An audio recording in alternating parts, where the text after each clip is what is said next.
Hi மக்களே, எல்லோரும் எப்படி இருக்கீங்க? நான் நல்லா இருக்கேன். இன்றைக்கி ஒரு கமெண்டில் வந்து ஏடி பிகேடின்னு கிட்னி டிசீஸ்ன்னு சொல்லியிருக்காங்களாம் அவங்க சிஸ்டருக்கு. அப்படின்னா என்னன்னு கேட்டிருந்தாங்க.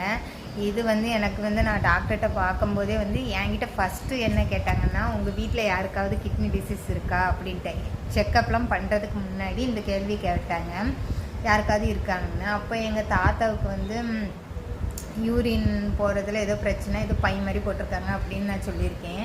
ஒன்று அது இல்லைம்மா, வேறு இதே மாதிரி கிட்னி ஃபெயிலியர் ஏதாவது இருந்துச்சா அப்படின்னு கேட்டாங்க. இல்லை, எனக்கு அதை பற்றி தெரியல, நான் அப்படி சொல்லிட்டேன்.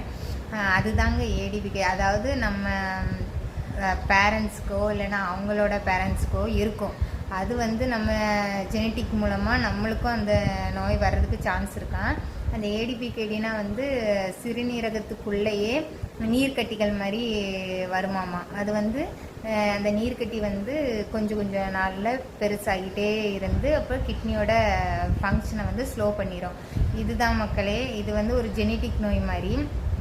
இது வந்து நம்ம டாக்டர்கிட்ட போனாலே அவங்க வந்து இது தான் கேட்பாங்க, சிகேடியா ஏடிபிகேடியான்னு தான் கேட்பாங்க.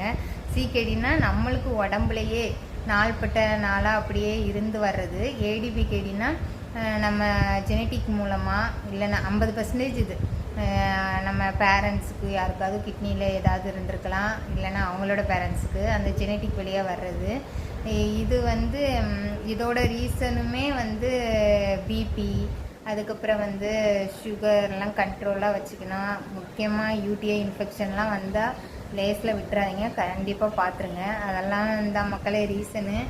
அதனால் இதுதான் எனக்கு தெரிஞ்சு, இதுதான் ஏடிபிகேடினா இந்த ஜெனட்டிக் மூலமாக வர்றதுன்னு எனக்கு என்கிட்ட டாக்டர் கேட்கும்போது நான் தெரிஞ்சுக்கிட்டேன். அதை நான் உங்ககிட்ட ஷேர் பண்ணியிருக்கேன். இது வந்து அந்த நீர்க்கட்டிக்கு வந்து டேப்லெட்லாம் கொடுத்து இது பண்ணுவாங்கன்னு நினைக்கிறேன். அதை நம்ம பார்க்காம விட்டால் தான் அந்த கட்டிகள் வந்து பெருசாகி கிட்னி ஃபங்க்ஷனை கம்மி பண்ணிடுமா. ஆனால் இது வந்து டேப்லெட் எடுத்துக்கிட்டே தான் இருக்கணும்னு நான் நினைக்கிறேன் மக்களே.